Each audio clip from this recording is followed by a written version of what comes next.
अच्छा भाई, आज की जो क्लास है that's basically according to your classes, ये सेशन 8 है आप लोगों का।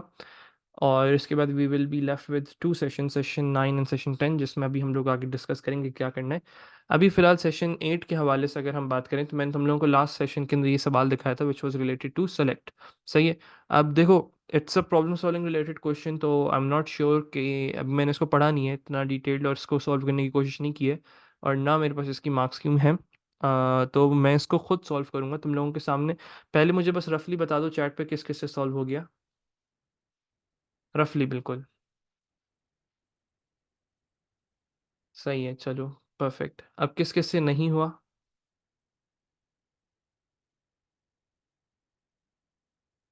जिससे नहीं हुआ वो नो लिख लें चैट पे प्लीज।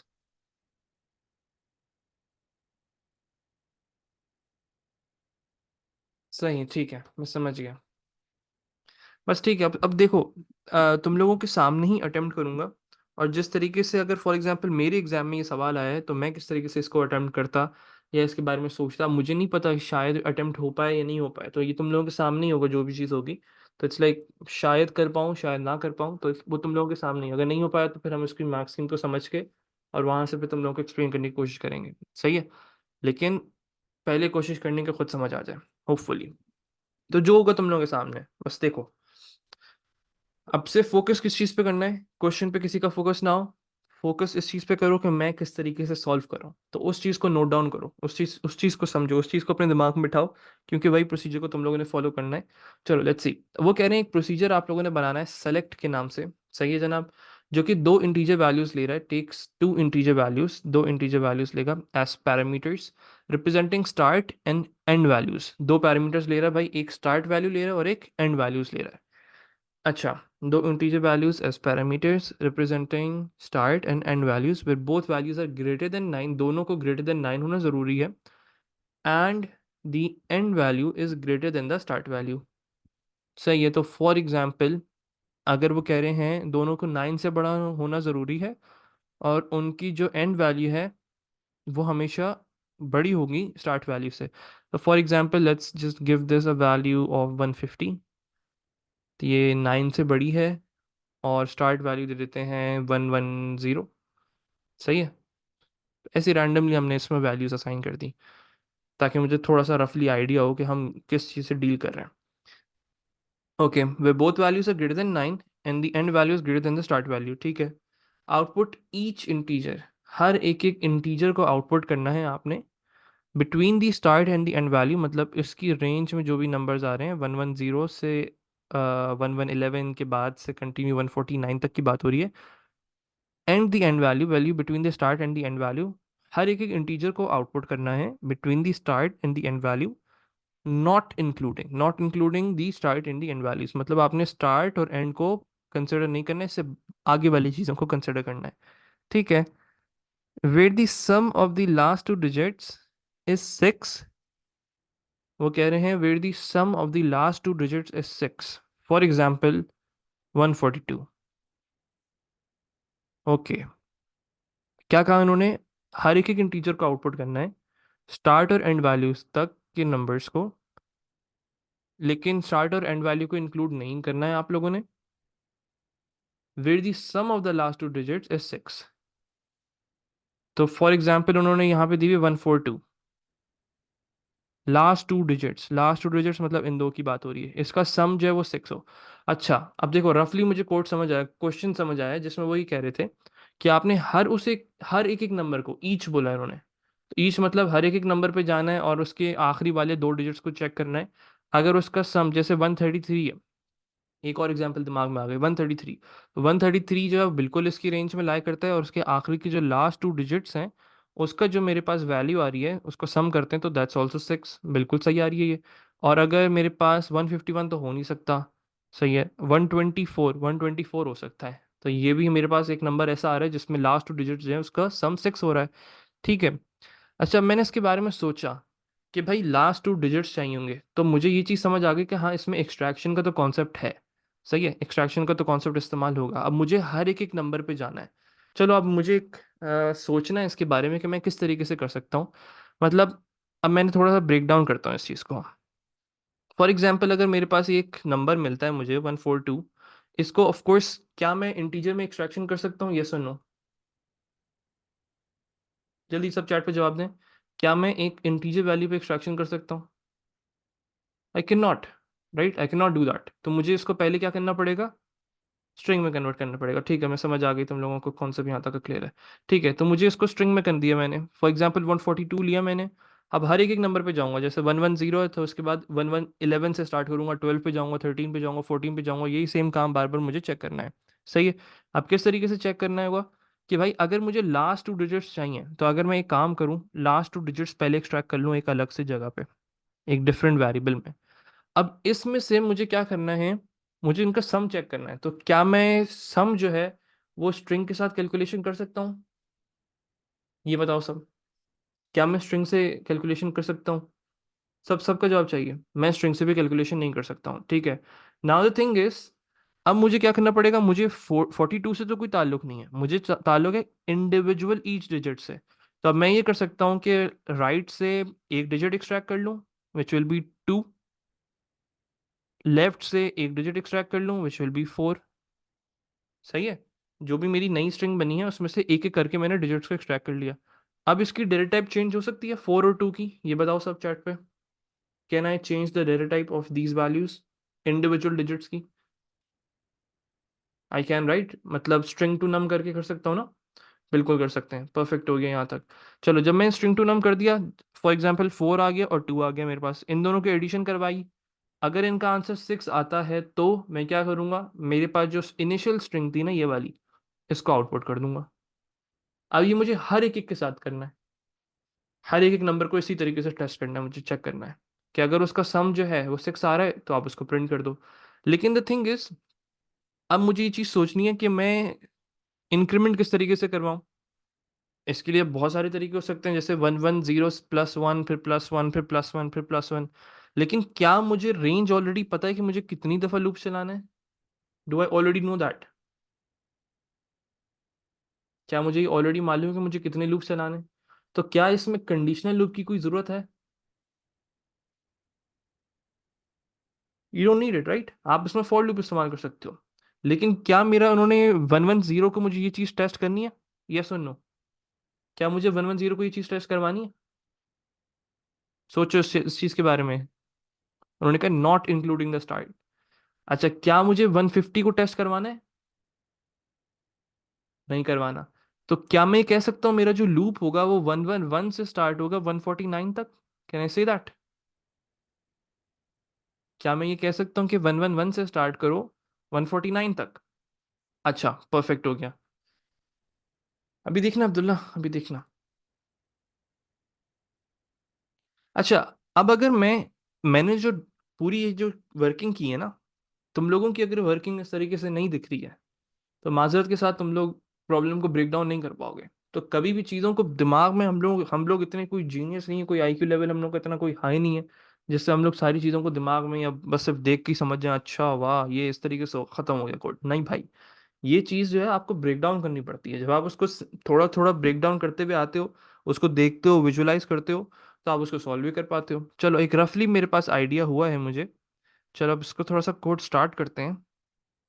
और दूसरी चीज़ ये है कि अब मैंने ना, अब देखो, मैंने एग्जाम्पल को देख के अपने कोड को ब्रेक डाउन किया, अपनी प्रॉब्लम को ब्रेक डाउन किया। अब जब मैं लॉजिक ब्रेक हो जाती है, कभी कभार ऐसा होता है, तुम लोगों के साथ होता होगा, नॉर्मल सी चीज़ है कि तुम लोगों की लॉजिक ब्रेक हो जाती है लेकिन तुम लोगों को समझ नहीं आता कि इसको कोड किस तरीके से करें। तो ये बहुत नॉर्मल सी चीज़ है, इसमें कोई लाइक ऐसा कुछ नहीं है कि तुम लोग कुछ गलत कर रहे हो या तुम लोगों का दिमाग कमज़ोर है। ऐसा मसला नहीं है इसमें। बस तुम लोग एक चीज़ को समझ नहीं पा रहे हो, दैट इज़ एक टेक्निक है कि अब मेरे दिमाग में क्या चल रहा होता है। आई फील लाइक मैं अब तुम लोगों को ना, मेरे दिमाग में जो चीज़ चल रही होगी ना वो मैं तुम लोगों को बताऊंगा, तो ज़रा देखना कि मैं इसका कोड किस तरीके से करूंगा। देखो, इनिशियल स्टेप तो आप लोग सब कर लेते हो कि आप लोग उसका हेडर लिख लेते हो। अब ये चीज़ तो ब्रेक डाउन सब कर लेते हैं कि अच्छा इसको यहाँ से कर लेना, ये कर लेना, वो कर लेना, लेकिन कोड नहीं कर पाते हो। अब बस जो आप लोग बोलोगे ना, जो दिमाग में थिंकिंग आएगी मेरे, मैं उसका कुछ कोड सोचूंगा और उसको कोड करने की कोशिश करूंगा। अभी देखना। तो ये तो सबको आता है कि भाई प्रोसीजर सेलेक्ट लिख लिया, उसके बाद आपने जो डेट टाइप वैल्यूज हैं, आपको एक स्टार्ट वैल्यू चाहिए। Let's take start. और दोनों इंटीजर हैं, एक ही लाइन पे कर देते हैं, n and colon integer.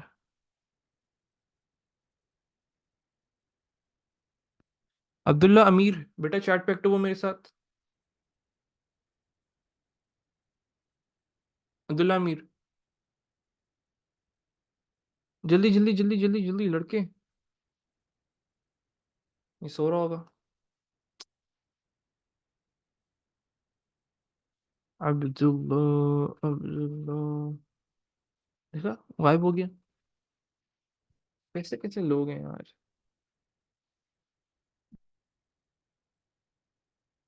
Abdul Hadi, बेटा चैट पर एक्टिव हो मेरे साथ। अब्दुल हादी, सभी टोकन 1 to 150 जैसे बिल्कुल एग्जाम्पल है। हाँ, अब मुझे बताओ इसमें क्या चीज रिटर्न करवानी है इसमें, 2 को या 4 को।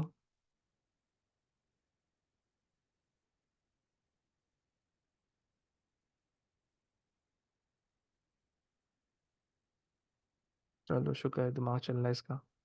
बस ठीक है।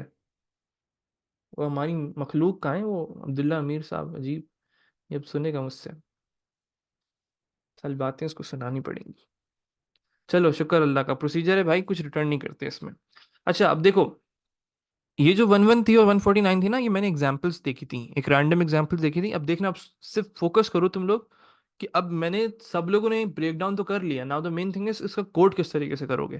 तो आपने कहा procedure select start and integer, ये तो आपने बना लिए।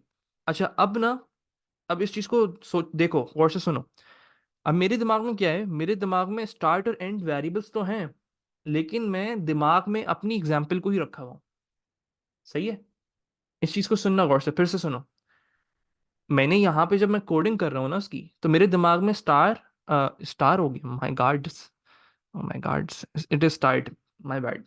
अच्छा, मेरे मेरे दिमाग में क्या है, मेरे दिमाग में स्टार्ट और एंड, ये दो दिमाग में चीजें हैं, लेकिन जब भी मैं इसको सोचूंगा ना, तो मेरे दिमाग में स्टार्ट की जगह 110 ही आएगा, स्टार्ट की जगह 110 ही आएगा, और एंड की जगह 150 ही आना चाहिए। एग्जाम्पल के मुताबिक आपने अपना कोड लिखना होता है, और उसकी जगह फिर हम लोग वेरिएबल्स को डालते रहते हैं। फॉर एग्जाम्पल, अब मैंने सोचा कि भाई मुझे क्या करना है, अपने लूप को स्टार्ट करना है, 110 से स्टार्ट करूंगा और 150 तक जाना है, लेकिन मुझे 110 नहीं करना। अगर मेरे स्टार्ट में वैल्यू 100 है, तो मैं उसको स्टार्ट के तौर पे, इन टर्म्स ऑफ स्टार्ट, मैं उसको 111 किस तरीके से बना सकता हूँ, बताओ।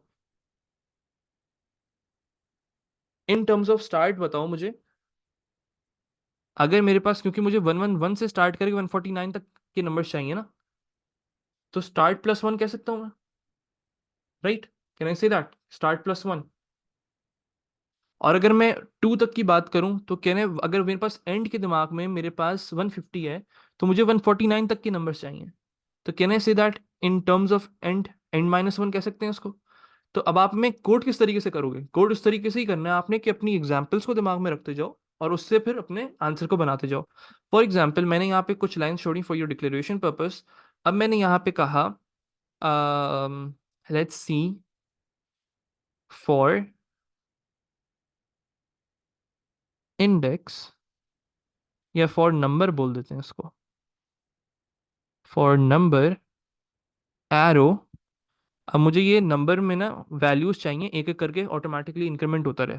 लेकिन इसकी स्टार्ट की वैल्यू इमेजिन कर रहे थे हम लोग, क्योंकि 110 है, तो मुझे यहाँ पे लिखना पड़ रहा है start plus one, for number start plus one two, and में मुझे -1 करवाना पड़े क्योंकि 149 अकॉर्डिंग टू योर एग्जाम्पल। तो मैंने एक ऐसा लूप बना दिया जिसमें नंबर के अंदर वैल्यूज आती रहेंगी, 111, 112, 113, 114, 115, and it goes on till 149। इस तरीके से मेरे पास नंबर के अंदर वैल्यूज आती रहेंगी, मुझे अब मैन्युअली इंक्रीमेंट करवाने की जरूरत यहाँ पे नहीं है। अच्छा, अब मुझे सबसे पहली चीज़ क्या करनी है, मैं नंबर के साथ तो कुछ भी नहीं कर सकता हूँ एक्सट्रैक्शन वगैरह। तो मुझे अपने जो भी नंबर था मेरा, फॉर एग्जांपल 142 था, मुझे इसको स्ट्रिंग में कन्वर्ट करना था। तो अब एक काम करते हैं, एक वेरिएबल बना लेते हैं स्ट्रिंग नंबर के नाम से, str नंबर। इसके अंदर हम लोग क्या करेंगे, num2 स्ट्रिंग कर देंगे। चीज़ों को बहुत ब्रेक डाउन किया करो, अपने दिमाग में ज़्यादा सोचो मत। num2 स्ट्रिंग कर देते हैं, जो भी वैल्यू थी नंबर के अंदर वो यहाँ पे आके num2 स्ट्रिंग हो गई। अच्छा, अब इमेजिन करते रहो सारी चीज़ों को, ये चीज़ अपने दिमाग में इमेजिन करनी है। अच्छा, अब इस जैसे ही मैंने इस लाइन को किया, तो फॉर एग्जाम्पल मेरे पास नंबर आया है 142 की एग्जाम्पल से हम लोगों ने सॉल्व किया था ना। तो इमेजिन कर लो 142 आया था, अब वो स्ट्रिंग में कन्वर्ट हो चुका है। तो हर चीज़ इमेजिनेशन के साथ होती है कोडिंग के अंदर, कि अब 142 तुम्हारे दिमाग में मौजूद है। अब तुम क्या करोगे, तुम्हें क्या करना था, इसमें से राइट टू करेक्टर्स एक्सट्रैक्ट करने थे। तो I can say that 2 digits बोल देते हैं इसको, एक वेरिएबल बना देते हैं 2 डिजिट के नाम से, जिसमें आखिरी के 2 डिजिट्स मौजूद हैं। अब मुझे 2 डिजिट्स चाहिए स्ट्रिंग नंबर में से। तो I can say that for example, अब 142 में से एक्सट्रैक्ट करना है, राइट? ओके, तो किस तरीके से एक्सट्रैक्ट होंगे? राइट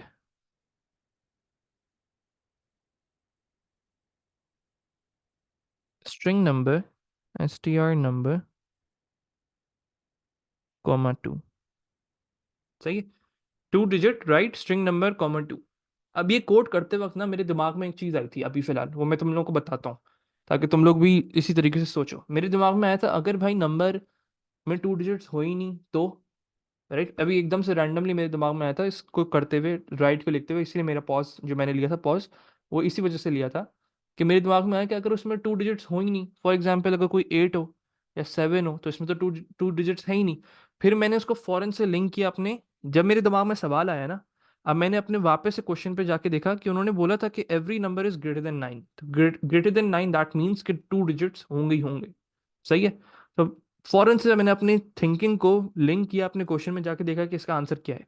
अगर यहाँ पे ये चीज़ नहीं होती, फिर मुझे इसको कंसिडर करना पड़ जाता, अपनी जो लॉजिकल थिंकिंग मेरे भी दिमाग में आई थी। सही है, लेकिन उन्होंने बोला हुआ था इट इज़ ग्रेटर देन 9। सही है जनाब। तो हर चीज़ को इसी तरीके से सोचना होता है। तो 2 डिजिट राइट स्ट्रिंग नंबर (2), उसके उससे क्या होगा, 8 और 9 को तो हम लोग स्किप कर सकते हैं। 2 डिजिट्स आ गए मेरे पास। अब एग्जाम्पल के मुताबिक ही मैं अपना कोड लिखते जा रहा हूँ। तो इमेजिन कर लेते हैं 2 डिजिट में मेरे पास 42 आ चुका है। सही है। तो मैं 2 डिजिट तो लिख रहा हूँ यहाँ पे, लेकिन मेरे दिमाग में क्या है, मेरे दिमाग में कुछ इस तरीके से वैल्यू बनी हुई है। सही है। अच्छा, अब मुझे क्या करना है, मुझे राइट से एक डिजिट एक्सट्रैक्ट करना है। तो मैं बोलता हूँ राइट डिजिट, एक वेरिएबल बना लेते हैं राइट डिजिट के नाम से, राइट डिजिट, जिसमें अब मैं क्या करूँगा, राइट करूँगा, मुझे सिर्फ इस 2 को एक्सट्रैक्ट करना है। अब लेकिन यहाँ पे ना इस 2 डिजिट वाले में से 42 में से एक्सट्रैक्ट करना था, तो मैं यहाँ पे 42 की जगह 2 डिजिट लिख दूंगा, दिमाग में मेरे 42 ही है। 2 डिजिट, 1। तो राइट से एक करेक्टर एक्सट्रैक्ट कर लिया, लेफ्ट डिजिट बना लेते हैं एक। आई नो मैं थोड़ा सा ब्रेक डाउन करके करता हूँ, तुम लोग इसको डायरेक्ट भी कर सकते हो, लेकिन प्रेफर्ड यही है कि भाई सुकून से करो, कोई जल्दी नहीं है, कोई जगह का मसला नहीं है। 42 में से ही मैं लिख तो 2 डिजिट रहा हूँ, लेकिन दिमाग में मेरे 42 ही है। 2 डिजिट, 1। तो उसमें से लेफ्ट में से एक करेक्टर एक्सट्रैक्ट कर लो। तो अब मेरे यहाँ पे मैंने राइट डिजिट और लेफ्ट डिजिट लिखा है, लेकिन दिमाग में क्या है, यहाँ पे 2 है, यहाँ पे 1 है, यहाँ पे 4 है। नाउ द थिंग इज कि इनकी डेटा टाइप्स का मसला आ रहा है, इनकी डेटा टाइप्स का मसला आ रहा है। तो मुझे कैलकुलेशन जब मैं करूंगा, तो उसकी डेटा टाइप्स को चेंज करके, क्योंकि ये स्ट्रिंग वैल्यूज हैं, करेक्टर्स हैं ये, तब मुझे इसकी डेटा टाइप को चेंज करना होगा। डेटा टाइप को चेंज करके क्या करना पड़ेगा, स्ट्रिंग से नंबर में कन्वर्ट करना होगा एडिशन करते वक्त। तो मैं एडिशन के लिए मैं डायरेक्टली कर सकता हूँ, अब मैं इसको और ब्रेक डाउन करने के बजाय ऐड के नाम से एक वो बना देते हैं वेरिएबल। मैं यहाँ पे बोलता हूँ string to num, direct addition मत कर देना भाई। स्ट्रिंग टू नम में पहले राइट डिजिट को डालो, मतलब 2, प्लस करो string to num,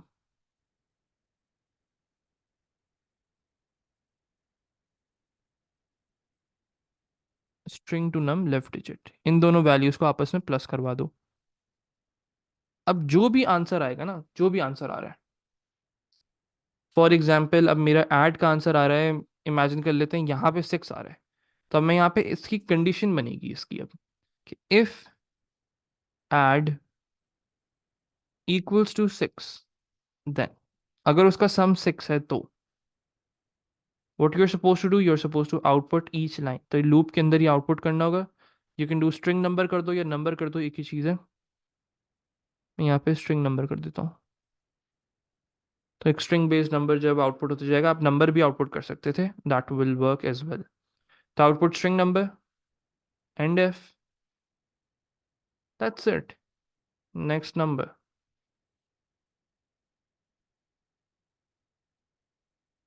next number लिखा और आपने अपने प्रोसीजर को क्लोज कर दिया। जितने वेरिएबल्स हैं उनको डिक्लेयर कर दो।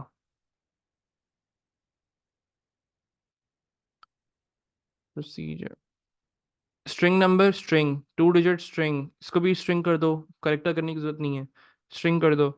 ऐड में इंटीजर कर दो। इतना सिंपल काम था भाई, नंबर को इंटीजर कर दो।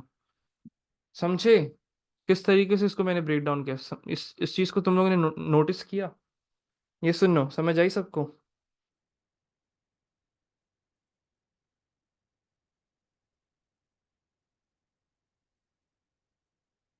हाँ, फॉर लूप में n-1 होगा, बिल्कुल होगा, माय बैड, मैंने लिखा नहीं है यहाँ पे, n-1 होगा।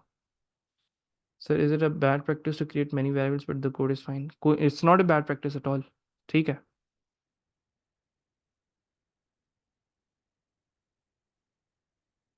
तो अरीश बेटा, हर चीज में टाइम लगता है ना। बेटा अब्दुल्ला, तुम तो बेटा यहाँ से निकलो। बीच क्लास में तुम चले गए, अब तुम कह रहे हो ड्राई रन कर दें। नहीं, मैं तो नहीं कर रहा। अच्छा, अब एक सवाल आया कि सर ये चेक नहीं करना कि and number is greater then start number, right? अच्छा, अब सुनो। सर जब आप सॉल्व कर रहे होते हैं तो सब समझ आ रहा होता है, पर जब खुद करें तो डिफिकल्ट बेटा, क्योंकि अभी तुम लोगों ने इतना सोचना स्टार्ट नहीं किया ना। तुम लोगों ने मैक्सिमम कितनी प्रॉब्लम सॉल्व की हैं? अभी तुम लोगों ने प्रोग्रामिंग अपनी ज़िंदगी में स्टार्ट की है। तो कोई मसले की बात नहीं, हर चीज़ में टाइम लगता है और कंसिस्टेंसी चाहिए होती है। जब तुम लोग सोचना स्टार्ट करते हो ना, अच्छे खासे बच्चों ने ये सॉल्व कर लिया खुद से, और तकरीबन सेम कोड लिखा है सबने। तो इट्स लाइक उनको भी तो इम्प्रूवमेंट हो रही है। उन लोगों ने कौन सा पहले से स्टार्ट किया हुआ था, या कोई बहुत ही कोई जीनियस लोग थे, राइट? तो इस तरीके से तो कोई सिनेरियो नहीं था हमारे पास। तो it's like her cheese bye practice होती है। अब तुम एक प्रॉब्लम को लेके नहीं बैठोगे ना, जब तक तुम हिंट्स पे ही रहोगे, तो कभी भी तुम लोगों की प्रॉब्लम सॉल्विंग स्किल्स को ग्रोथ में, लाइक तुम लोग महसूस ही नहीं कर पाओगे। तुम्हारी problem solving skills same as it is ही रहेगी, क्योंकि तुम लोग डिपेंडेंट हो जाओगे। अब इस चीज़ को समझो, जब तक खुद से नहीं अटेम्प्ट करोगे ना, तो कोई फायदा नहीं। तुम लोग गलत करो लेकिन कोई मसला नहीं, अटेम्प्ट खुद से करो। सही है। अच्छा, नाउ द थिंग इज, उन्होंने, अच्छा एक सवाल आया था कि सर आपने ये क्यों नहीं चेक किया कि ग्रेटर देन 9 या and value is greater than the start value. देखो, उन्होंने कहा था parameter validation is not required. इस चीज़ के मतलब को समझो। उन्होंने कहा आपकी जो पैरामीटर्स की वैल्यूज है, आप अजम्पशन कर लो, जो कंडीशंस हैं वो ऑटोमेटिकली उसी कंडीशन के मुताबिक पैरामीटर्स देगा आपको। सही है। तो इट्स लाइक जब भी वो parameter validation is not required तो आपने नहीं करनी, अगर वो बोलता तो फिर आप कर देते। सही है। तो that is how you are suppose to think about it. इस तरीके से सोचना पड़ता है। बेटा इसमें conditional loop would won't be an efficient criteria, Hashim. The reason is कि आपको पता है कि कितने लूप चलाने हैं। सही है। यू आर अवेयर कि आपको कितने लूप चलाना है। आपको पता है कि आपने अगर 110 से 150 तक जाना है, दैट मीन्स 110 से 111 से 149 तक के लूप्स। अब उसमें कंडीशनल लूप्स लगाने का, लाइक ऑफ कोर्स कर सकते हो कंडीशनल लूप से, ऐसी बात नहीं है, लेकिन लॉजिक नहीं बनती है यहाँ पे। सही है। तो दैट्स वन थिंग। होपफुली तुम सबको ये चीज़ समझ आ गया होगा। एग्जैक्ट सेम कोड ठीक है, वाइल से गलत हो जाएगा, गलत कुछ भी नहीं होगा, गलत नहीं होगा, सही होगा। तुम लोगों का कोड अगर वाइल से करोगे तो ठीक है। मगर sir what if we do it with while? कर सकते हो, उसमें क्या है, कोई मसला नहीं। सर इतना क्लियर है कि ड्राई रन की जरूरत भी नहीं है, बिल्कुल सही है। वो क्लास से चला गया था बीच में, मैंने इसका नाम जब कॉल किया था वो था ही नहीं लड़का। अब हम क्या करें, बार बार थोड़ी सबके लिए रिपीट करेंगे। चलो, होपफुली सबको ये सवाल समझ आ गया होगा। It was a 7 mark question by the way, तो it was like quite worth it. Okay. अब एक और मज़ेदार सवाल है, ये वाला जो सवाल दिखा रहा हूँ ये भी बहुत मज़ेदार है, मतलब मेरा मज़ेदार, मेरा काइंड ऑफ मज़ेदार। तो मज़ेदार से मेरा मतलब वही होता है कि इट्स लाइक चैलेंजिंग, और थोड़ा सा सोचना पड़ता है और मज़ा आता है इसको सॉल्व करने में। जैसे ये एक सवाल है, अभी जब सॉल्व हो गया तो आंसर आपको सही आ रहा है, आप एक पर्टिकुलर प्रॉब्लम को सॉल्व कर पा रहे हो, तो it's like it's kind of an achievement, right? तो अब यही सवाल एक और हमारे पास मौजूद है। ये थोड़ा ब्लर है, why is that? Let me know if it is visible to you all. I think this much is your question, right? थोड़ा सा इसको अरेंज कर दूं। पहले बताओ, इज इट विजिबल सबको?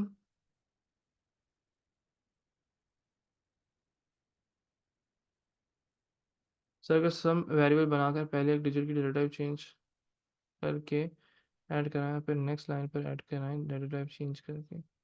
बेटा सम के साथ एडिशन नहीं कर सकती हो रुपैसा। सर स्टार्ट में रेंज स्पेसिफाई नहीं करेंगे, ग्रेटर देन 9 कहा था उन्होंने। बेटा मोहम्मद शोएब उन्होंने कहा है आपको वैलिडेशन इज नॉट रिक्वायर्ड, तो आपको भी नहीं करनी। ठीक है सर जी, रोज टाइम पर आता हूँ। तुम आ गए थे लेकिन फिर क्लास में छोड़ के चले गए ना बेटा।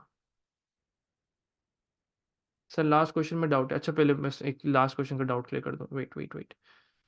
Corrected to mid this in string length of this in string -1, 1। ठीक है लिया था। ठीक है, जो तुम कर रहे हो वो भी ठीक है, लेकिन there are like more efficient methods for that, more easier methods. Sir ये एडिशन स्टोर के बजाय डायरेक्ट इफ वाली लाइन में इक्वल टू 6 कर लें। एक मिनट का शांत, तो मैं समझता हूँ मैं पहले। Sir why did you output the string version, don't you have to output the integer. बेटा कुछ भी कर सकते हो, इट्स लाइक कोई मसले की बात नहीं है। Output each integer value. अच्छा इंटीजर वैल्यू को आउटपुट करना है तो चलो नंबर्स उन्होंने बोल दिया, चलो यहाँ पे स्पेसिफिक कर दिया integer values. Output each integer values, तो हम यहाँ पे स्ट्रिंग नंबर के बजाय नंबर का आउटपुट कर देते हैं। ठीक है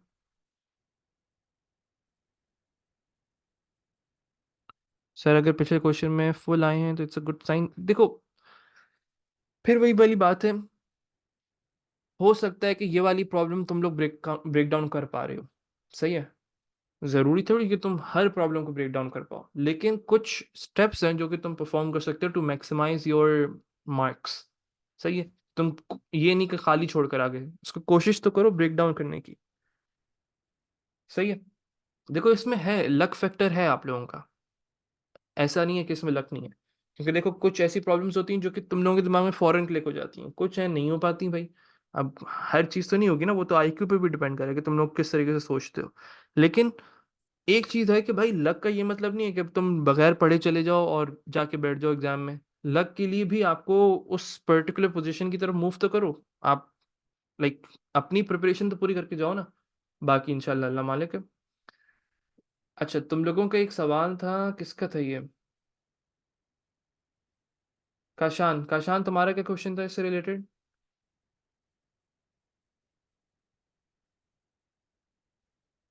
बेटा कर सकते हो, मिड मिड इस्तेमाल कर सकते हो, कोई मसला नहीं। अच्छा sir num1 and num2 are converted if num1 plus num2 is equal to 6, then बेटा गलत हो जाता, स्ट्रिंग में एडिशन कर ही नहीं सकते हो तुम। Sir I found the difference between end num and start num, then वो फॉर लूप में यूज किया है, ठीक है प्लीज अप्लाई। नहीं बेटा नहीं जनेरा, डिफरेंस की क्या जरूरत थी? आपको डिफरेंस थोड़ी चाहिए था, आपको तो वो एक एक करके नंबर्स चाहिए ना, इस रेंज में नंबर्स चाहिए, डिफरेंस नहीं चाहिए।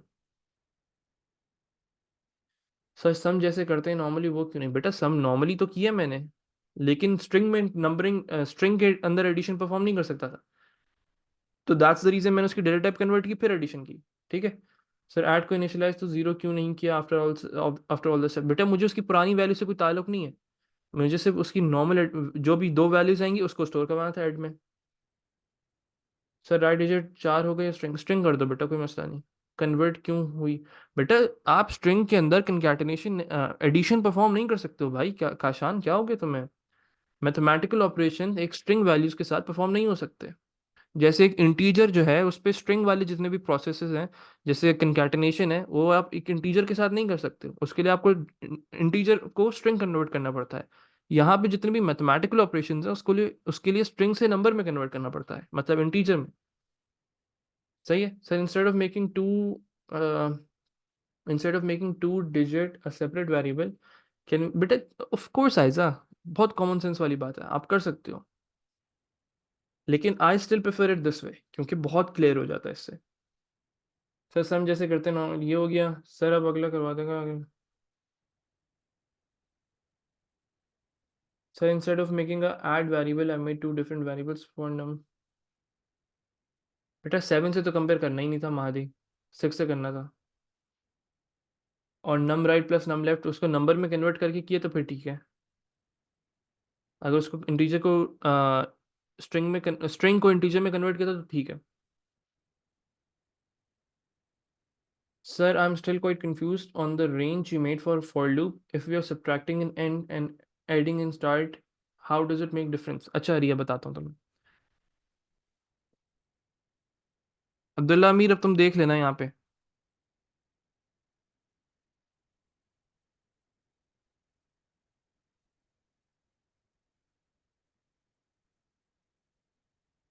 अब सुनो।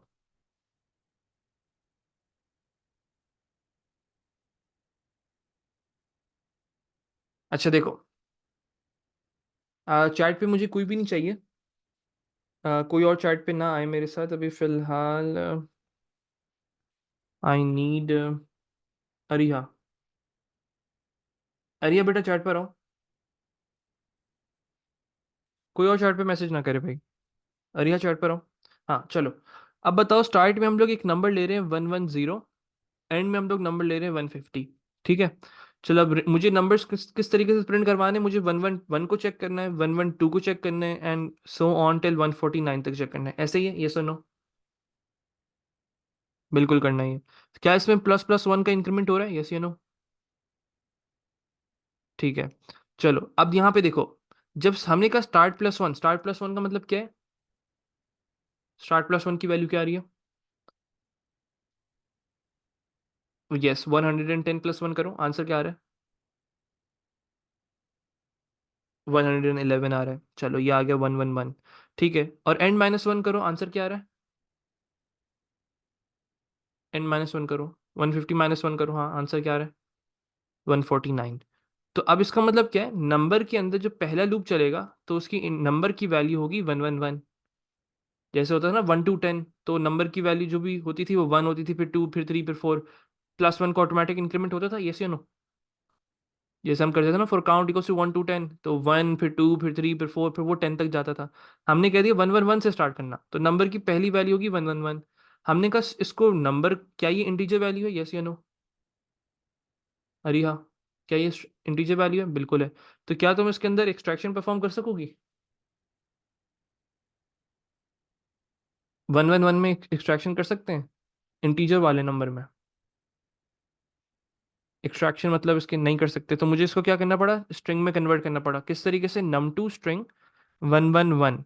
तो जब मैंने ये पास किया तो मेरे स्ट्रिंग नंबर के अंदर क्या वैल्यू आ गई? 111 इन अ स्ट्रिंग फॉर्मेट। यस और नो? बिल्कुल आ गई। अब वो कह रहे थे लास्ट टू डिजिट्स को चेक करना है, तो मैंने लास्ट टू डिजिट्स को पहले राइट से एक्सट्रैक्ट करवा लिया। तो 111 के अंदर कॉमा टू करो। करते जाओ, करते जाओ, अभी करते जाओ, पूरा हो जाए ना एक तरीके से। ये एक स्ट्रिंग में कॉमा टू करो, आंसर बताओ। एक तरीके से दो डिजिट्स आ जाएंगे इसमें, 1 और 1 इस तरीके से आ जाएगा। ये सुनो, दो डिजिट्स को एक्सट्रैक्ट करना था, बिल्कुल आ गया।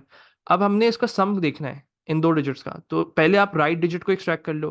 किस तरीके से? टू डिजिट विच वॉज 11, 11, 1 से राइट डिजिट में क्या आंसर आ रहा है? 1 ही आ रहा है। और फिर लेफ्ट डिजिट में आंसर क्या आ रहा है? 111 में कॉमा वन करके लेफ्ट कर दो। इसका क्या आंसर आ रहा है? इसका भी आंसर 1 आ रहा है। लेकिन एक स्ट्रिंग 1 के अंदर हम लोग दूसरी स्ट्रिंग 1 को ऐड नहीं कर सकते। This is not possible. Why? क्योंकि स्ट्रिंग वाले काम आप लोग स्ट्रिंग के साथ कर सकते हो, जो मैथमेटिकल ऑपरेशंस है वो सिर्फ नंबर्स के साथ ही हो सकते हैं। तो this is not possible at all. तो अब आपको क्या करना पड़ा, इसको डेटा टाइप को कन्वर्ट करना पड़ा। 1 को जो स्ट्रिंग फॉर्मेट में था प्लस करवाओ, लेकिन डेटा टाइप कन्वर्ट करके करवाना, प्लस स्ट्रिंग टू नम करके 1 को, that will give you 1। Plus करो स्ट्रिंग टू नम करके 1 को, 1 1 प्लस 1 आंसर क्या आएगा? ऐड का। ऐड की वैल्यू आंसर 2 आ रही है। तो क्या 2 = 6 है? कंडीशन फॉल्स हो रही है हमारी। कंडीशन फॉल्स हो गई। बिल्कुल कंडीशन फॉल्स हो गई। तो हम लोग क्या 111 का आउटपुट करेंगे? नहीं करेंगे, तो इसको स्किप कर दिया। अब यही चीज अब बार बार होती जाएगी, 112 के साथ चेक होगा। सही है, 112 के साथ चेक करोगे, फिर 113 के साथ चेक करोगे, फिर 114 के साथ चेक होगा, फिर 115 के साथ चेक होगा। जैसे ही 115 पे आएगा क्या कंडीशन ट्रू हो जाएगी? 115 पे जैसे ही आएंगे कंडीशन ट्रू हो जाएगी, बिल्कुल ट्रू हो जाएगी। तो that's how you will get, उसको हम फिर प्रिंट कर देंगे 115 को। तो इस तरीके से करना था। अच्छा एक मिनट, चैट पे अब्दुल्ला अमीर बेटा चैट पर आओ, समझ आया तुम्हें अब? अब्दुल्ला अमीर,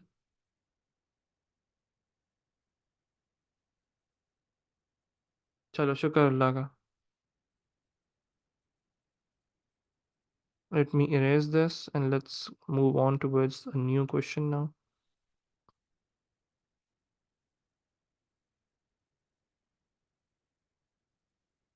हाँ तो बेटा क्लास में जाओगे, मैं क्या क्या एक्सपेक्ट कर रहे हो तुम?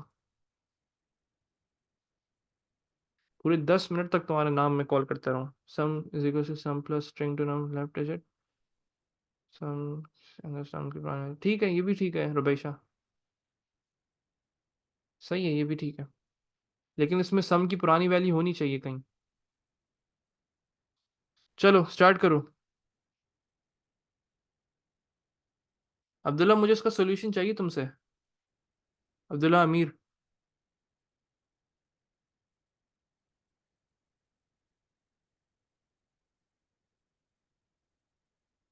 ये जो क्वेश्चन है, क्वेश्चन 6, इसको सॉल्व करो खुद से। चलो, let me pause your chat now and your recording as well. तुम लोगों को मैं टाइम दे सकता हूँ इसके लिए। देखो, बहुत मज़ेदार सवाल है, फिर बोल रहा हूँ। और थोड़ा सा ना इसमें कॉन्सेप्ट टेस्ट हो रहा है ग्लोबल का। सही है। ग्लोबल का कॉन्सेप्ट क्या है, मैं थोड़ा सा तुम लोगों को अगर रिकॉल करवा दूं तो अच्छा हो जाएगा। कि देखो, ग्लोबल होता क्या है, एक रफली तुम लोगों को उस फिर इस लॉजिक को इस्तेमाल कर लेना। देखो, जब भी हमने एक फंक्शन बनाया है, तब होगा क्या कि जैसे अगर मेरे पास एक ग्लोबल वेरिएबल है ना, ग्लोबल का मतलब ये होता है वो आउटसाइड द फंक्शन मौजूद होता है। जैसे ये एक फंक्शन है, let's just consider this as a function. ये एक फंक्शन है, एक बॉक्स बना लेते हैं। अभी एक वेरिएबल है सम के नाम से, वो आउटसाइड द फंक्शन मौजूद है। Sum zero outside the function मौजूद है, और मैं इसको एज अ ग्लोबल वैल्यू इस्तेमाल कर रहा हूँ इन अ फंक्शन। ठीक है, in a function as a global value उसको इस्तेमाल करो, तो मैं इसके अंदर कुछ भी चेंजेस करूंगा ना, जैसे सम इज इक्वल्स टू 5, तो वो बाहर वाले, उसके अंदर बाहर वाले जो ग्लोबल वेरिएबल था ना, उसके अंदर चेंजेस होते रहेंगे। तो इसको हम कहते हैं, ये आपका एक तरीके से ग्लोबल वेरिएबल कहलाता है। तो उसकी आउटर वाली जो वेरिएबल है, उसके अंदर चेंजेस होते रहेंगे। लेकिन अगर ये लोकल वेरिएबल होता, तो आउटसाइड द फंक्शन कुछ भी चेंजेस नहीं हो रहे, आप उसके आउटसाइड द फंक्शन किसी और के साथ आप उसको इस्तेमाल भी नहीं कर पाओगे। सही है। तो अब आपको इसका ग्लोबल का मतलब को समझो कि it exist outside the procedure और आउटसाइड द फंक्शन, और उसके अंदर फिर वो वैल्यूज को चेंज होती रहती हैं। चलो, काशान बेटा, कोई सवाल है तुम्हारा?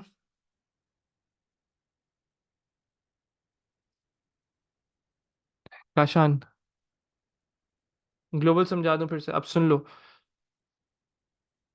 मुझे याद नहीं बेटा, ये 2023 का है, अक्टूबर नवंबर का, आई थिंक सो। अब यहाँ पे देख लो। काशान, आपने क्या किया, ग्लोबल क्या चीज़ है? Any variable which exist outside your procedure. सही है। Any variable which exist outside the procedure. मैं जल्दी से तुम्हें ना एक उससे दिखा दूं तुम्हें इसका कॉन्सेप्ट। बट मैं एक मिनट टाइम असाइन करता हूँ आप लोगों को, पहले ग्लोबल वाला कॉन्सेप्ट समझा दूँ मैं, एक minute. Sir, output is integer question. Mariam बेटा, वो मैंने कर दिया था तुम्हारा। Okay okay okay okay okay okay. Give me a minute please, मैं ज़रा आपको पाइचाम पे दिखा दूँ, ग्लोबल का कॉन्सेप्ट समझा दूँ, फिर तुम लोग को टाइम देता हूँ उसके लिए। ज़्यादा टाइम ले लो, मसला नहीं।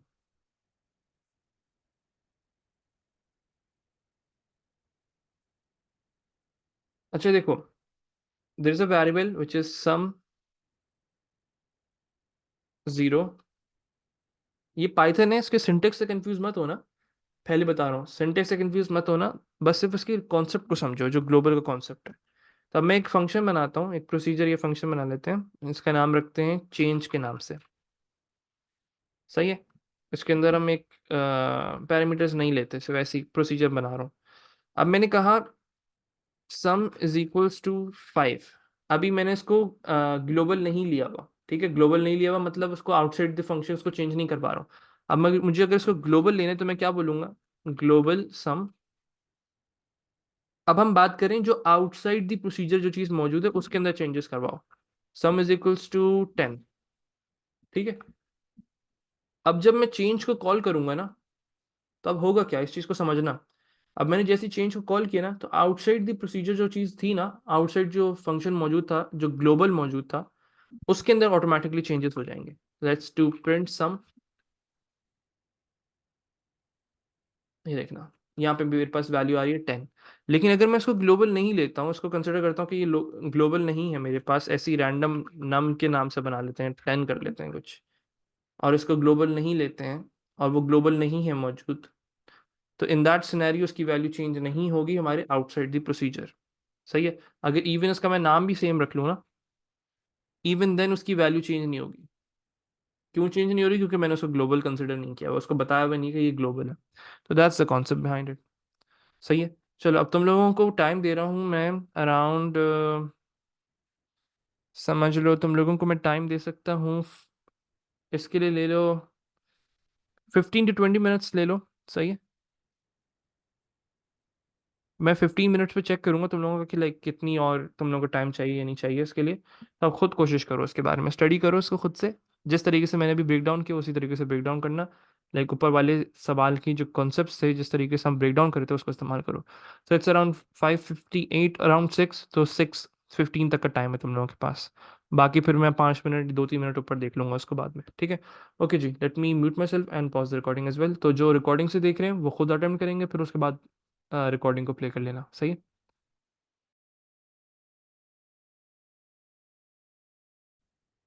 अच्छा भाई, अब जिसने कर लिया है ठीक है, जिसने जो भी किया है, जो भी लाइक मसले की बात नहीं है, परेशान मत हो अभी फिलहाल।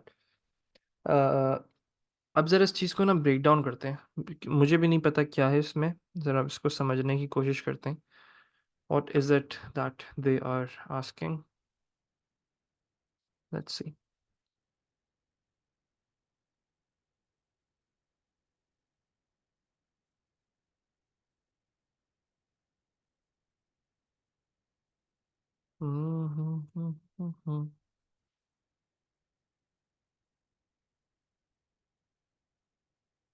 ओके, फिलहाल इतना काफ़ी है। हाँ चलो, ज़रा देखते हैं अब सवाल को। बट भाई अब जो भी कोडिंग कर रहा है उसको सब छोड़ दो, कोडिंग को अब यहाँ पे फोकस कर लें सब। नाउ दे आर सेइंग आप लोगों ने एक सूडो कोड बनाना है। द सूडो कोड आउटपुट, एक आउटपुट को जो सूडो कोड का कमांड है ना, starts each output on a new line. ये आउटपुट करता है हमेशा एक न्यू लाइन के ऊपर। Now they are saying a new procedure, एक नया प्रोसीजर है माई आउटपुट के नाम से, एक स्ट्रिंग वैल्यू लेगा और एक बूलियन पैरामीटर लेगा। अच्छा, अब मैंने इसकी फिर वही चीज़ देखो, अब देखो, हर चीज़ को समझने के लिए मैं क्या करता हूँ, मैं एक एग्जाम्पल देखता हूँ। A new procedure my output will take a string and a boolean parameter। जैसे यहाँ पे इन्होंने एक एग्जांपल दी हुई है नीचे, तो मैं उसको यूज़ कर लेते हैं। हेलो फॉल्स दिया हुआ है, will take a string and a boolean parameter hello,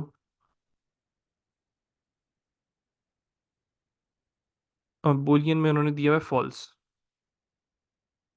either false देंगे या तो ट्रू देंगे, इनमें से कोई एक काम करेंगे। ठीक है, now they are saying a new procedure my output will take a string and a boolean parameter, एक boolean पैरामीटर लेना है उसने, और उसने एक स्ट्रिंग वैल्यू लेनी है। मे बी कॉल रिपीटेडली, इसको हम बार बार कॉल करेंगे।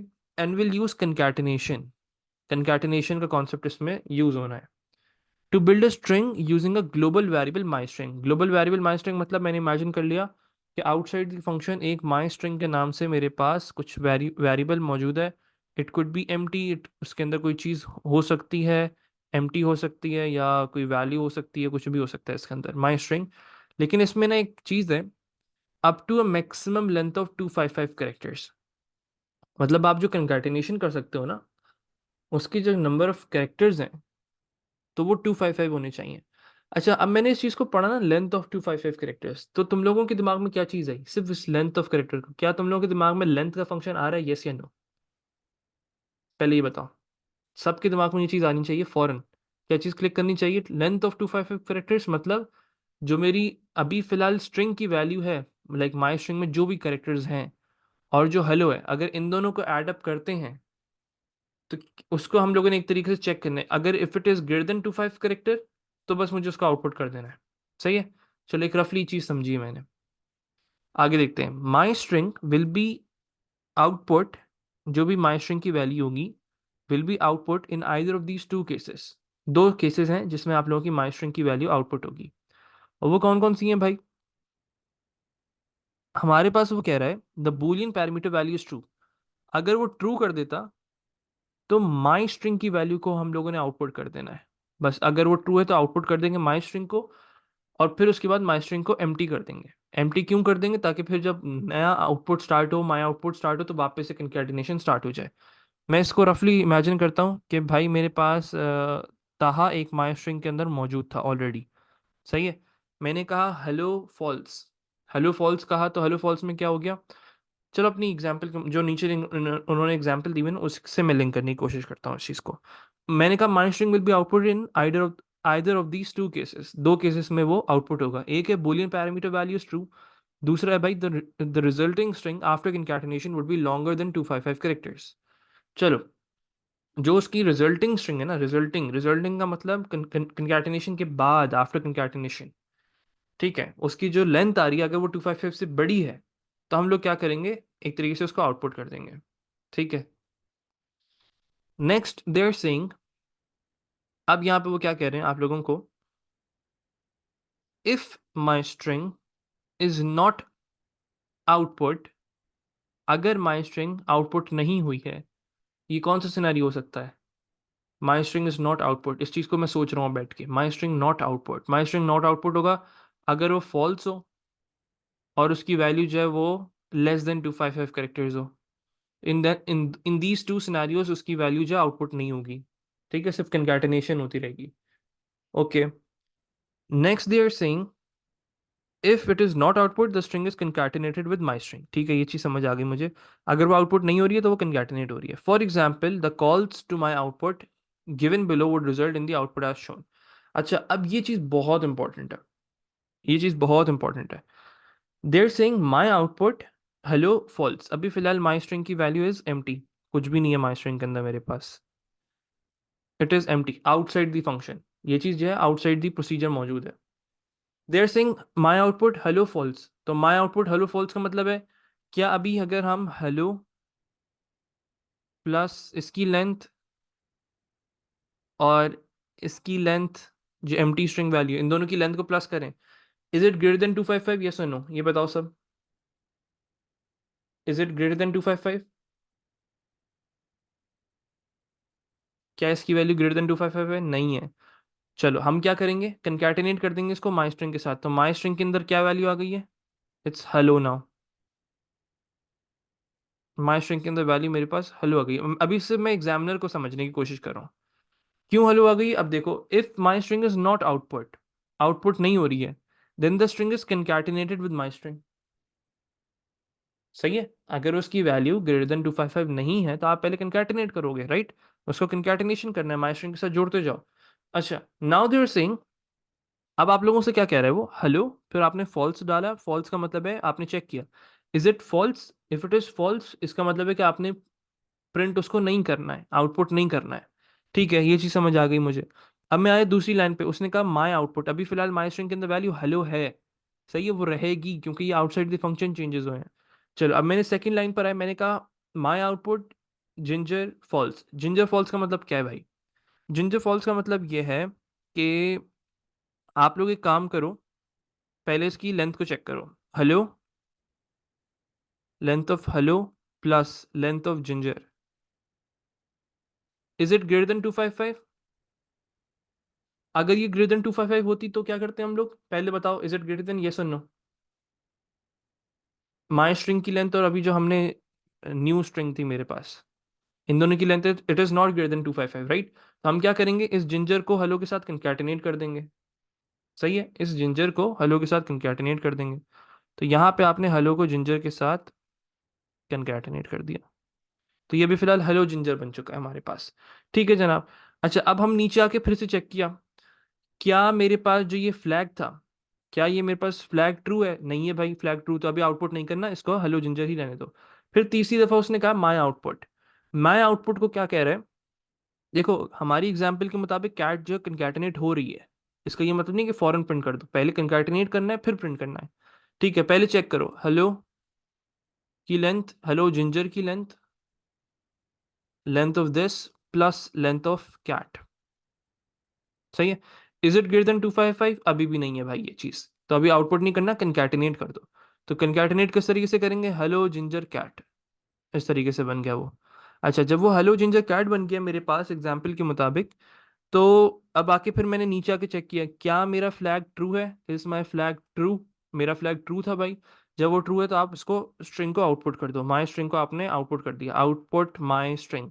आउटपुट करने के बाद आपने माई स्ट्रिंग को वापस से एम्प्टी कर देना है, क्यों कर देना है, यहाँ पे पढ़ो नीचे, वो कह रहे हैं my string is initialize to an empty string before my output is called for the first time, तो वो एम्प्टी होना जरूरी है। ठीक है, no string pass to my output will be longer than 255 characters, और उसको आउटपुट लाइक 255 करेक्टर से ज्यादा नहीं होगी इसकी। चलो एक तो ये चीज हो गई, अब दूसरी लाइन को, लास्ट वाली लाइन को देखते हैं, my output how are you true, तो जब ये चीज देखी हमने तो वो उसके साथ कोई कंकैटिनेशन नहीं हुई थी हेलो जिंजर कैट के साथ। क्यों नहीं हुई थी? क्योंकि वो एम्प्टी हो गई थी। ये लॉजिक मैंने किस तरीके से फाइंड आउट की कि वो एम्प्टी हो रही है वापस से? क्योंकि हाउ आर यू जो है वो हेलो जिंजर कैट के साथ कंकैटिनेट नहीं हुआ। जब वो हेलो जिंजर कैट के साथ कंकैटिनेट नहीं हो रहा, ऑफ कोर्स वो एम्प्टी हो गई वैल्यू, ओनली देन वो एक अलग लाइन पे आ रहा है। चलो अब क्या हो रहा है भाई, देखो उसने कहा my output how are you, आपने पहले लेंथ को चेक किया, वही सेम चीज। लेंथ को चेक करने के बाद आपने देखा कि भाई it was not greater than 255। आप क्या करोगे, एल्स के अंदर जाओगे और बोल दोगे कि भाई कंकैटिनेट कर दो माई स्ट्रिंग के साथ। तो माई स्ट्रिंग एम्प्टी हो गई थी, हेलो जिंजर कैट प्रिंट हो गया था। अब इसके साथ मैंने हाउ आर यू को यहाँ पे कंकैटिनेट करवा दिया। सही है जी, हाउ आर यू कंकैटिनेट हो चुका है। अब आपने नीचे आके चेक किया कि क्या फ्लैग ट्रू है, बिल्कुल ट्रू है। बस अपनी माई स्ट्रिंग का आउटपुट कर दो, माई स्ट्रिंग को वापस से एम्प्टी कर दो। चलो अब ना एक रफ सा कोड मुझे समझ आया है, एक रफ सा बिल्कुल, कि भाई किस तरीके से आप लोगों ने कोड को करना होगा। अच्छा इमेजिन करो अगर उसकी लेंथ जो है वो 255 से बड़ी होती, तो हम उसकी कंकैटिनेशन करेंगे या नहीं करेंगे? ये बताओ।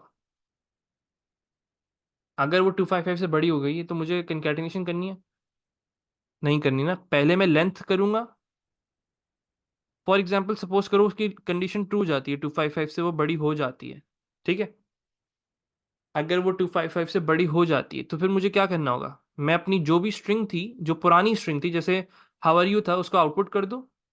और उसके बाद हाउ आर यू की जगह जो अभी आपने स्ट्रिंग ऐड करना चाह रहे थे ना, उसको उस पर स्टोर कर दो। फॉर एग्जाम्पल तुम कैट को करना चाह रहे थे, लेकिन कैट को जब ऐड कर रहे थे तो उसकी वैल्यू 255 से बड़ी हो रही थी। तो हम क्या बोलेंगे, if it is greater than 255 then just output my string, और माई स्ट्रिंग के अंदर कैट को स्टोर कर दो। सही है। अब चलो, अब रफली मुझे कोड समझ आया, मुझे अभी प्रॉपरली कोड समझ नहीं आया। लाइक लॉजिक ब्रेक डाउन हुई है कोड के बारे में, तो मैंने भी बात भी नहीं की। लाइक कोड को मैंने नहीं सोचा इसके बारे में, अब कोड करना स्टार्ट करते हैं। देखो you are suppose to create my procedure, my output के नाम से प्रोसीजर बनाना है, तो let's just do that first. आप स्टार्ट करेंगे, एग्जाम्पल को देखते जाएंगे और कोड करते जाएंगे। प्रोसीजर माई आउटपुट के नाम से बनाना था,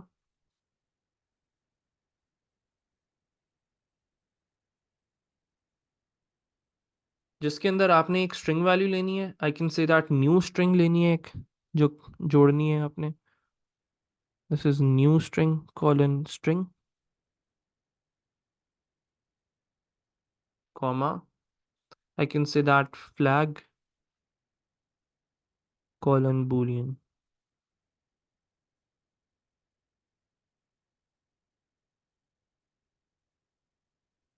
सही है जना, I'm gonna leave some lines for the declaration purpose. Declaration की लाइन छोड़ने के बाद अब मुझे कुछ चीज़ों को टेस्ट करना है, कुछ चीज़ों को चेक करना है। अच्छा सबसे पहली चीज़ मैंने देखनी है कि जो भी माई स्ट्रिंग की वैल्यू है, क्या उसको जो अभी हम नई स्ट्रिंग को ऐड करेंगे, तो क्या वो 255 से बड़ी है या नहीं है। तो पहले मुझे क्या करना चाहिए, I am gonna do if length of my string, जो ग्लोबल है आउटसाइड द फंक्शन मौजूद है, plus the length of new string. अगर ये कंडीशन ट्रू हो जाएगी तो मुझे कंकैटिनेशन नहीं करनी है, मुझे स्ट्रिंग को आउटपुट कर देना है और न्यू स्ट्रिंग को माई स्ट्रिंग के अंदर स्टोर कर देना है। इज ग्रेटर देन 255, देन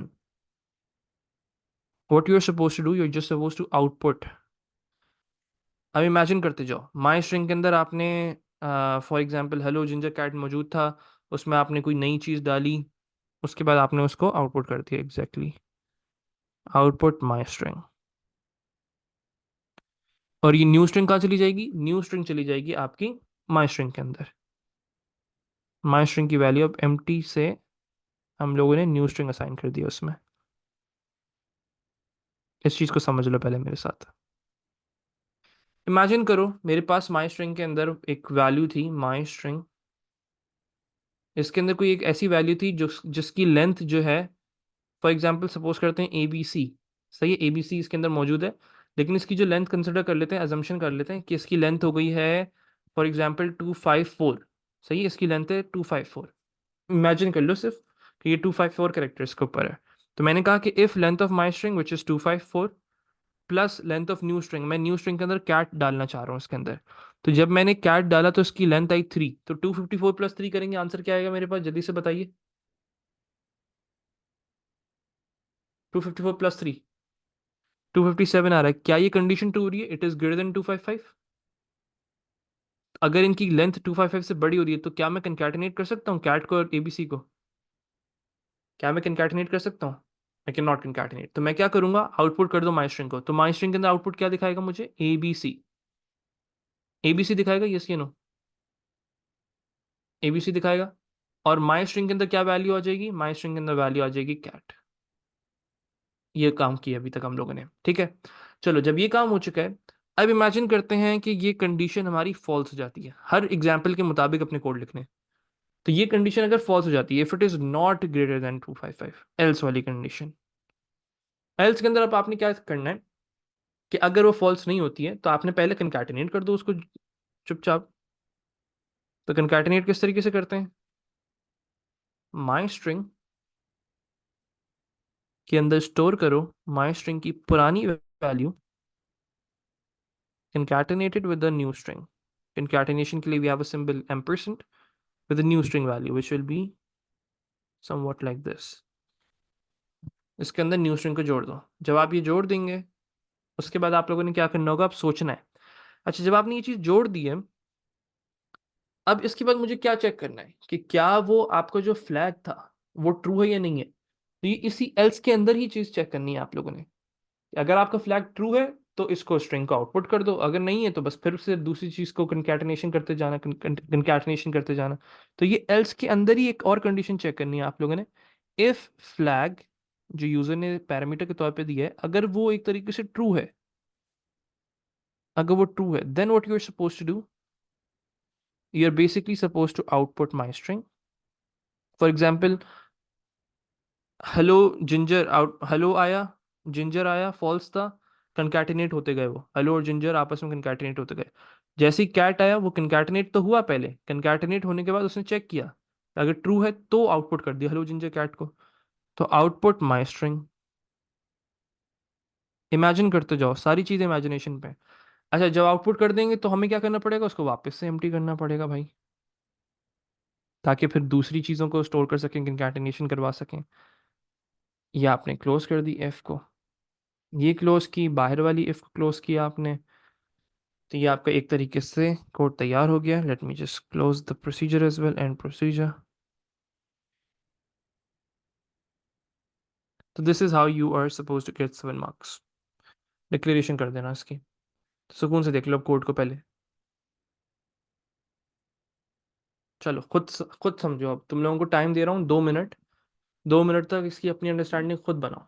अभी नहीं, सवाल मत करो, हर एक की लाइन खुद समझो, खुद अपनी अंडरस्टैंडिंग बनाओ। 2 मिनट दे रहा हूँ तुम लोगों को।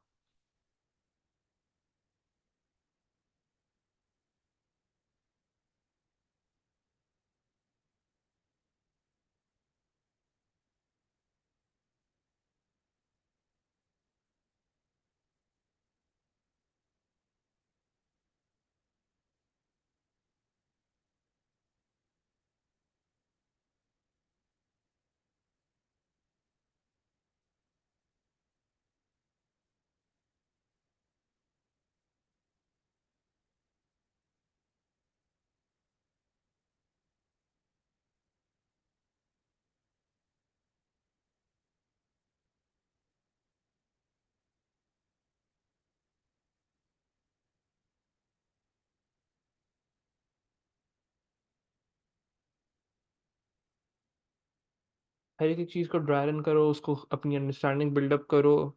और अगर तुम लोगों ने इस तरीके से नहीं सोचा था तो आप इसको इससे ये सोचो कि क्या सीखा इससे, कि अगर ये इस तरीके की लॉजिक्स आती हैं तो क्या करना पड़ता है, किस तरीके से फ्लैग्स को चेक करना है, किस तरीके से कंकैटिनेशन की कंडीशंस को चेक करना है। तो सीखो, और कुछ भी नहीं, बस इम्प्रूवमेंट चाहिए। हर सवाल में इम्प्रूवमेंट करो। चलो, let me ask your queries, let's see. Yes भाई, चैट ओपन कर दी है मैंने।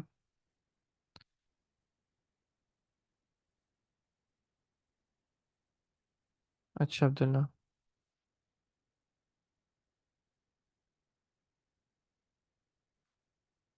स्पेस डालनी है, हाँ स्पेस को भी कंकैटिनेट करवा दो अगर करवाना है वैसे। लाइक ठीक है, हाँ कर सकते हो sir. Can you dryer and अच्छा मादी कर देता। माई स्ट्रिंग में न्यू स्ट्रिंग क्यों असाइन कर रहे हैं सर? माई स्ट्रिंग में न्यू स्ट्रिंग इसलिए असाइन कर रहा हूँ, जब उसको आउटपुट कर दिया ना रुबैशा, तो अब उसमें कैट तो मैं ऐड नहीं कर पा रहा हूँ। तो उसको आउटपुट करने के बाद अब मैंने उसको खाली कर दिया है, खाली करके न्यू स्ट्रिंग जो थी ना जैसे कैट थी, अब वो स्टोर कर दी, ताकि अब जब नया आउटपुट आए तो कैट के साथ कुछ और जो भी करना चाहो, कैट डॉग प्रिंट करना चाहो जो भी। और एक क्वेश्चन, आरिफा बेटा समझ आना चाहिए आपको, नहीं समझ आया तो पूछो ना, क्या चीज़ समझनी है क्वेश्चन में।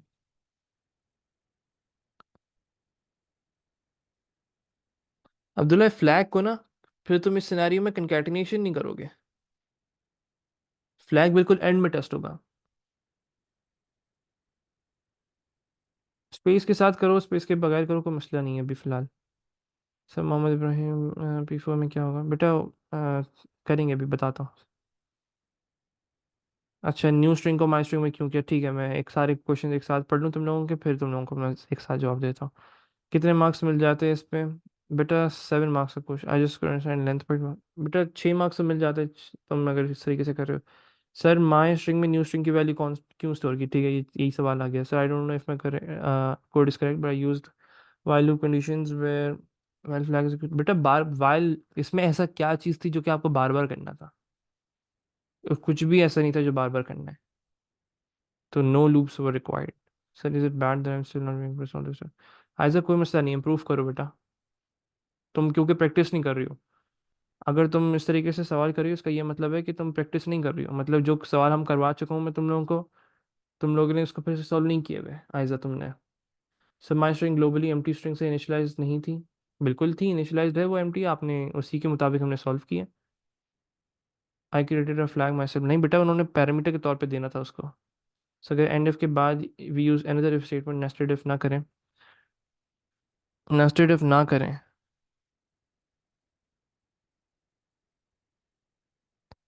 देखो अगर तुम नेस्टेड इफ नहीं करोगे ना, और तुम्हारे पास इमेजिन करो तुम इफ की कंडीशन से बाहर निकले,